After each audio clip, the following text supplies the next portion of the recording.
Welcome back to our podcast, Licensed and Unsupervised with Naomi and Beckee. Yes. Hello, welcome back.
Because hormones do shift so much, and like one thing is when the person I ask them, like, and I always I'm confident to breach the subject, but I know that like a newer stylist is having a hard time breaching the subject of hormones because it seems so intimate. Yeah. But we're touching them already, so we're already in an intimate experience with them, and so I don't think it's bad to ask. Like, Agreed. Usually they'll say that they just had a baby, or that they have a baby or a small child or something. So, like, if they're having a challenge with their hair, and we say, okay, well, when did you have your baby, or how long has it been?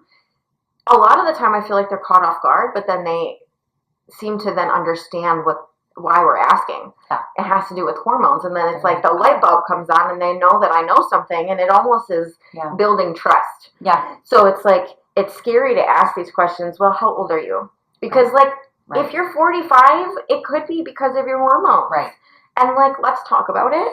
Yeah. And I mean, if you're nervous to ask the age, I would just be like, you could, I'm putting myself, I'm trying to put myself in, like, if I knew nothing and I was putting my hair trust in the hands of, a 20-something-year-old. Right. And what would I, if they said to me, like, so where are you at on your hormone journey? That's a good question, yeah. Because we have, like, hormone throughout. That's not an age-specific thing. Agreed. Because we're women. And so it's just this constant, like, we're born. Things start doing their thing, then we hit puberty and it's cray-cray. Yep. And then if you have children, cray-cray again, multiple times, depending on what you do. Yep. And then it sort of maybe evens out for a second, and then it goes woohoo crazy again. Yes. And then from what I hear, it evens out again. But we have a while for that. We haven't been there yet. I haven't done that. We haven't been to the evened out part yet. No. But I think asking, to your point, asking that question and letting people know. Because, so fun fact, I don't know if I turned my hair black on accident. You did? I did not know. I took me forever. So, okay, remember, I had not had any color in my hair. Yeah. So I graduated cos school, and I was 2 months pregnant with my oldest. And so I went right to work, had her. And during that time, I had only just had like a couple of highlights, like chunky highlights. Kelly Clarkston, thank you. We're in, we had that up front. Yeah. So I'm working with this girl who had been doing hair like 10, 12 years, and I learned so much from her. And anyway, one day I'm like, Marty, I really just want to like I think I'm done with these blonde streaks. Let's make it back to my natural. Okay, Marty's like, yeah, I can hook you up. So she puts this color on. It took like a half a level to a level darker. It was barely, but I was like, okay, it's a little darker. And she's like, you know what? All we need is, I just need a little bit of color stripper, and it'll probably just, bring it right back, because it's just a subtle shift. Sure. But it was in the front of my face, and I was like, whatever. Well, okay, we had run out at the salon, and she's like, you have time, run to the store, get some. So I go to the store to get some. On my way, I'm looking in the mirror, and I'm like, I actually kind of like this color. Okay. It's like growing on me. Yeah. So instead of getting the color stripper, I decide I'm just going to get the color that she used, and we're going to put it on my whole head. So that's what we do. Good. I purchased. Yeah. Look out for you. It was not a dark color. It was a level 7 something. Put it on my head, and I don't know if you guys did this as a joke sometimes when you were like in school, but we would be rinsing someone's hair, and they'd be like, what does it look like? Well, number one, it's in a dark bowl. Right. It's wet. Yeah. I don't know. So we would just joke, be like, it's all black. It's all black. Yeah. So Marty does that to me when we're rinsing it out, and I start laughing because I think it's a joke. 100%. and Marty is not laughing I am expecting Marty to laugh. I'm laying there like, what do you mean? She's like, dude, it's as black as this freaking cape. And I was like, oh my God, what? Imagine me. Oh, no. This was also before eyebrow makeup was really even. We weren't doing makeup on our eyebrows, and they were super skinny. Thank you, 90s skinny. Thank you, 90s.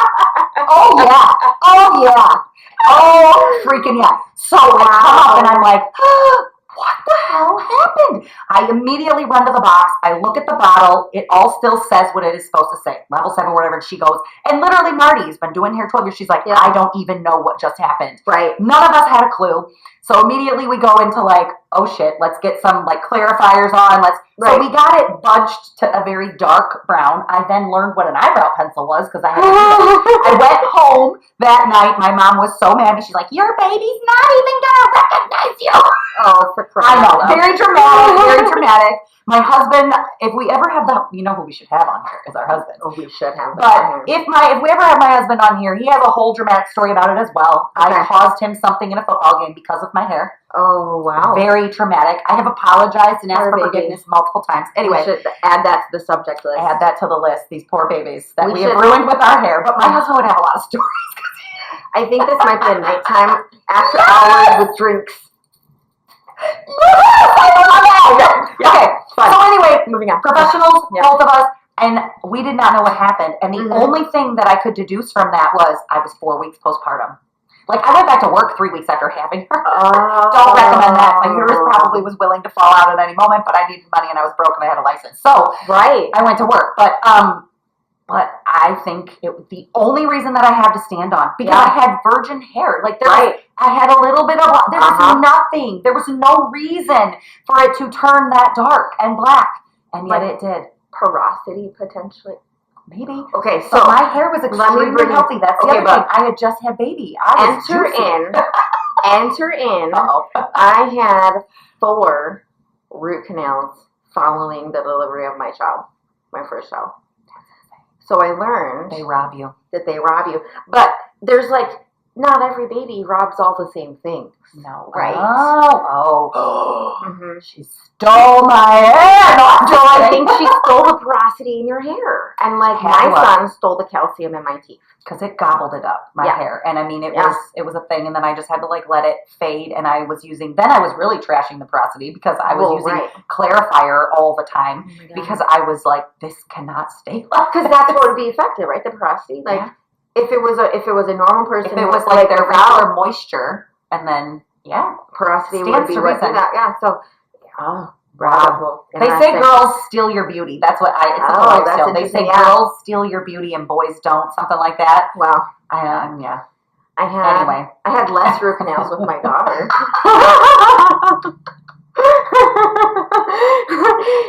But you know, even though we were saying all of this to bridge gaps between DIYers and professionals, because even the professionals at times, like, we don't know, like, things happen, and you're like, oh my gosh. So just even for people to understand from a place of, like, we have our own stories about this, and we know what the heck we're doing. Yes. And we understand the science behind it. So there are things, but I don't know all that's going on in your body. And another thing, people sometimes, when we ask history, they think within the last 6 months or a year, right? Especially women. Because we want it, and we wanted it yesterday, if we made up our mind.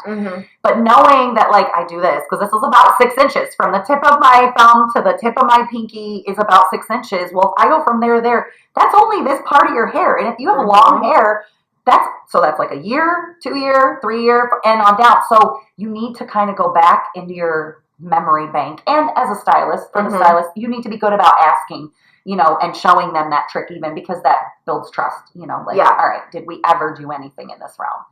I had a situation, and I don't know if this client will listen to this podcast or not, because she'll find out this was a mistake. She liked my mistake, so it was fine. I mean, chocolate chip cookies were a mistake. Did you know that? I did not know We'll tell that story later. Okay. So, and what was interesting is I think it's the only time since I've been a salon owner that I phoned a friend to ask why a color formula went this way. Like, since I've been an owner, since I've been, in charge, this was the first and only time, and I was baffled.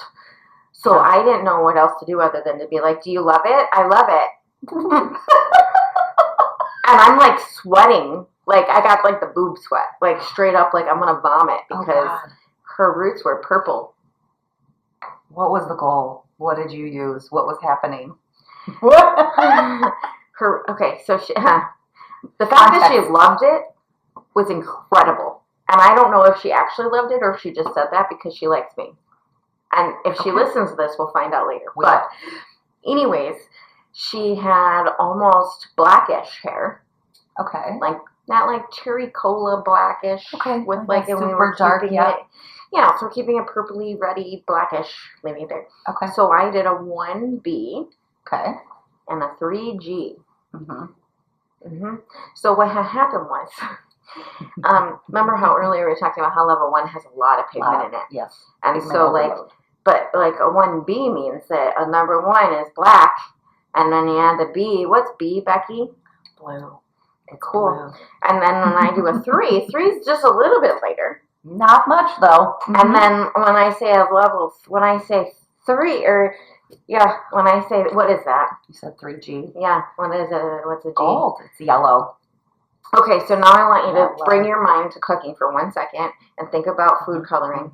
And think about if you got the liquid food coloring and you pull out the yellow because you're going to make your frosting yellow. What color is that food coloring? It's like reddish orange. Yeah. Because it's so much yellow and it's concentrated. So much yellow.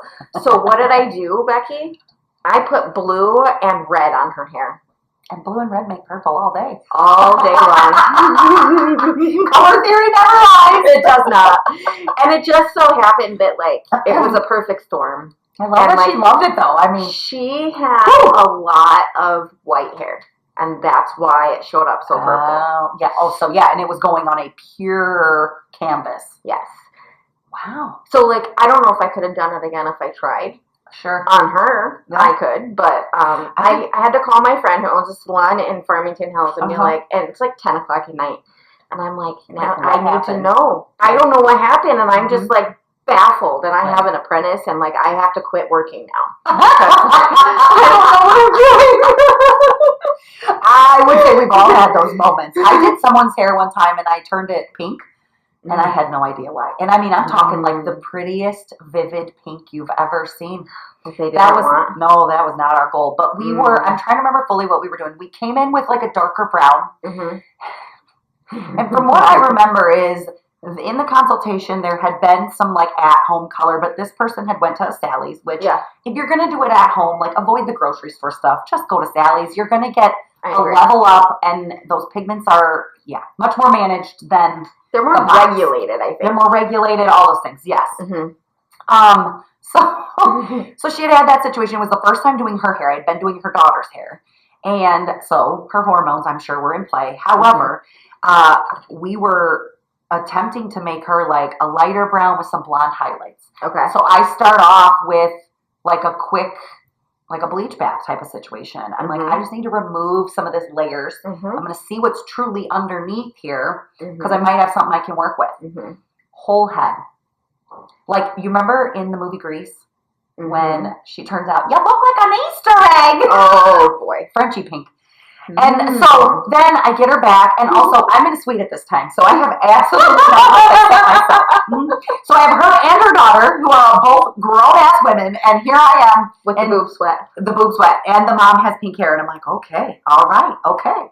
So I bring her back to the chair, and I'm like, I just have to blow dry, and I'm like playing it like I'm cool as a cucumber. Yeah. I'm like, this was step 1, and step 2, I'll now be able to move in, whatever.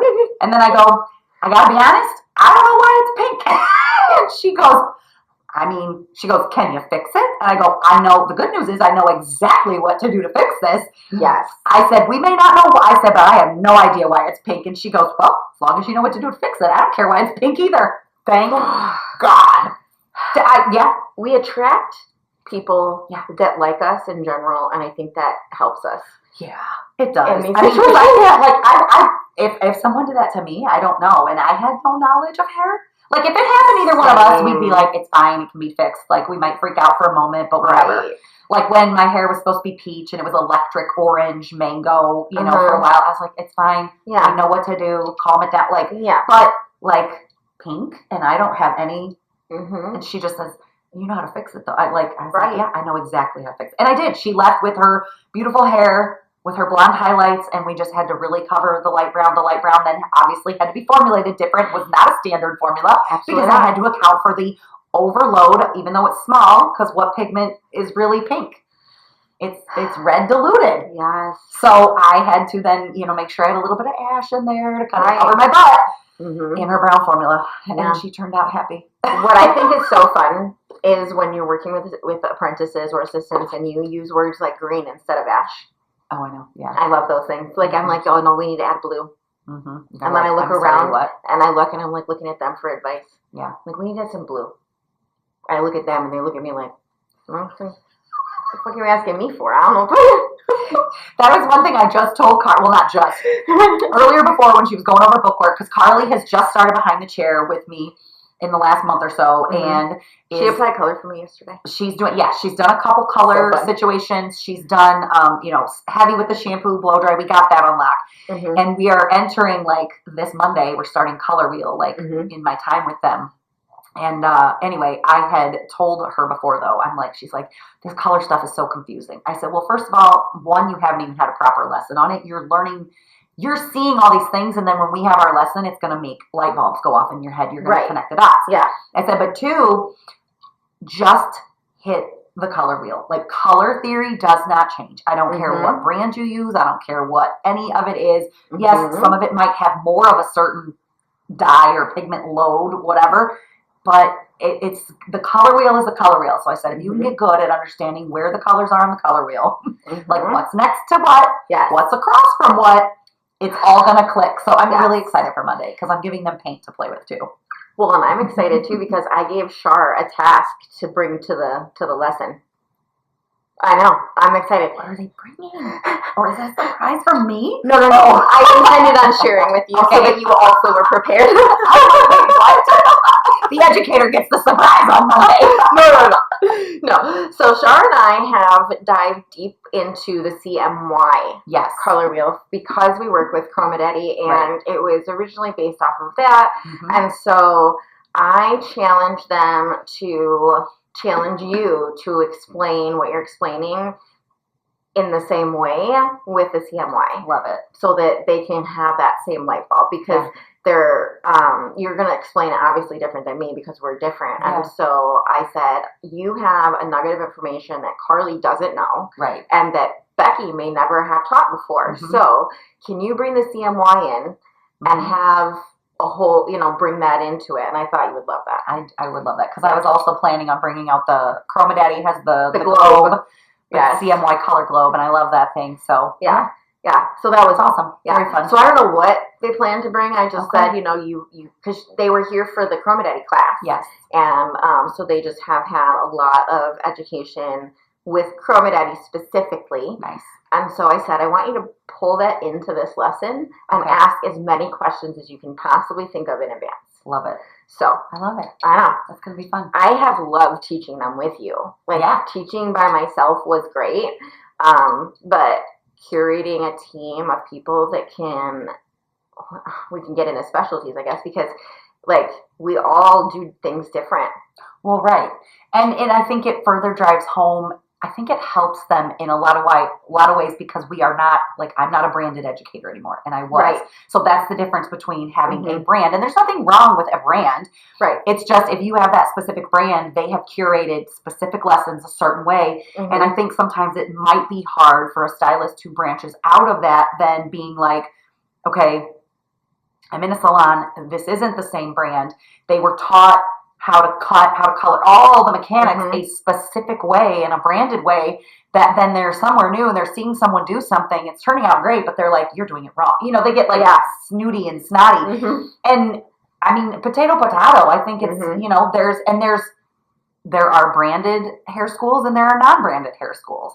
Right. And that like mine was a non-branded one. So was mine. Yeah. So like that's I think that, I'm excited for them because I think they will be better set up for success in terms of that because it's not about this specific lightener and this color and this dye load on this specific tube. It's here's what you need to know at the basics. Yeah. Because you can always go back to that and know that with any brand. Yeah, well, and even though we are Chroma Daddy specific here, that doesn't mean that we only use Chroma Daddy here. Like, we're a teaching salon. Like, we can't say this is the only thing. Then you never know that it's better.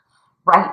And you never know that there's other, like... Or that it's not your preference, or whatever. We're all or there's options. And, like, you might have a guest, like, there are some people, for example, like, if they're to the hormones and the whatever, if, like, a vivid or, you know, one of the fashion colors, whatever we're calling them now. Yeah, I know. I never called them vivid forever. I only started calling them vivid once I was at Paul Mitchell.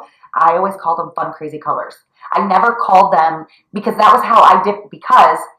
when I was working with Redken for a while, so they had their color fusion, cover fusion, and fashion line. So their fashion line was not Vivids, though. It was not what you would. It was like their anything that was a jewel red or the violet red. All of those or the super coppers.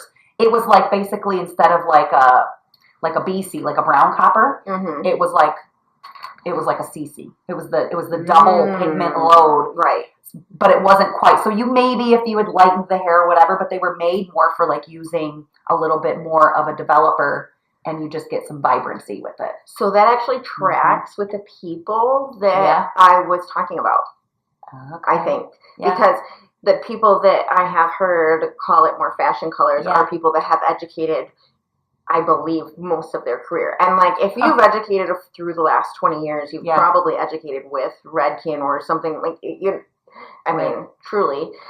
But that's interesting. Yeah, so that's what they would call fashion. So, like, I needed another word for when someone and I had a client one time that was like, oh, yeah, you know, I think I'm going to do, like, a red. And I'm like, okay, like, how red? Like, what? Like, a fun, crazy red.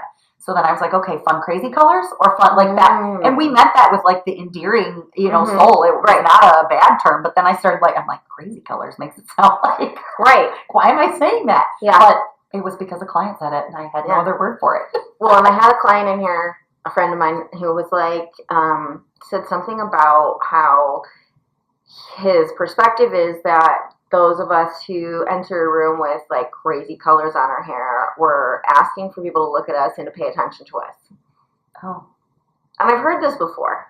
And interesting. So I talked it out with him because it wasn't a dig. Like it was just a genuine this is what I think. And like I don't know that there was a question, but I saw that there was an opening there for me to talk, so I did. And so I was like, so it's not that I want people to look at me. First of all, I went lavender because I have a lot of white around my face.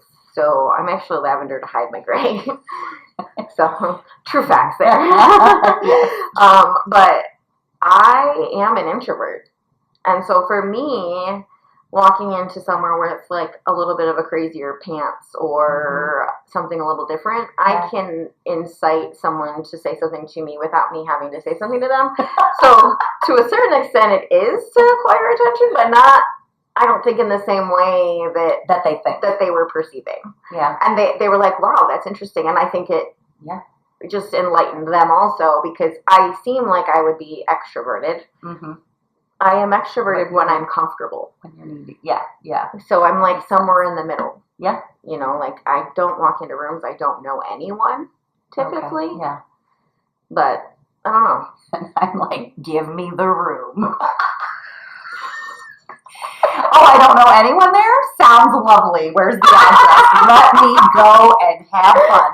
Not always, but that is the way that I lean. And also, I'm in the vivid world of the fun colors. A lot of what, like, thinking it's drawing attention, it could be for me. So, like, I started a little mini movement when my mom had breast cancer. Her best friend, like in support, right? Some people shave their head. Yeah. Right? My friend, you know, she's a teacher. She's like, I'm not shaving, you know. And I was like, no, you're not. I do your hair. We're not shaving your head. Right. And I was like, she came in one day and she's like, well, I want to do something pink. And I was like, you do? Now, she had never had a vivid. And so my mom's breast cancer was located on her right side the first time. And so in the back we did like a cute peekaboo of pink. And I just alternated like a hot pink and a baby pink. Yeah. And there were so many people that wanted to support my mom that had never had color that then did it. And I was platinum at the time. So cool. So then I did it. Yeah. So it was like a super fun like community thing that people, you know, just like there are multiple reasons. And I think probably more than anything, it's empowerment, whether it's for the person because they're an introvert and want someone to come talk to them, or they feel it helps them feel more like themselves.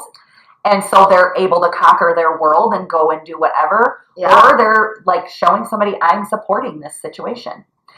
Yeah, I had except I did go into a room with my husband though. So I guess I knew someone and my aunt and uncle. It was some fundraiser out in, I don't even know where, very country. And this was in Illinois. And I had, it was when I got pregnant with my son, I had like my peekaboo was closer up here and then my hair was short, choppy, bright blonde though, and I had like a tealy, almost like a tide pool color. It was really pretty. Right. And then all night long. Did you go swimming too long in some place and get chlorine stuck in your hair? And I was like, oh, because you're so original. So original. But yeah, I was the only one that had that hair there. Well, so, I created a whole newsletter for us to be able to hand men things about getting their hair to come back from shampoo, because when we network, they say, can you cut my hair? And they're bald and walk away. Yeah. Can I have a perm? And they have no hairs. They're just trying, I used to get really annoyed by that. I'm still working on letting them. Yes, we got to let that. And I do truly think it's like their attempt to have something in common, because they're, in their mind, they're only seeing the hairdresser. Right. And they're not seeing us just as like wives and mothers and like women who just happen to do this as our profession. Right. So and granted, it's they minimize us to that though. They minimize it to that. So then they're like, how can I identify with this person? Because I would say, like early on with one of them, I had I wanted a true insurance quote. And this was a different group. None of them. Right. But I got like the runaround. Like I got the email, I emailed, I did all the things. And I was truly, my husband and I were shopping for insurance. And to date, I'm like, I just feel like you weren't taking me serious because I do hair. Yeah. Like I still need insurance, bro, for my cars. I got 5 of them at home now. Like, dude, we got the roommates at the time were not paying their car insurance. Their mom and dad were. Anyway, yeah.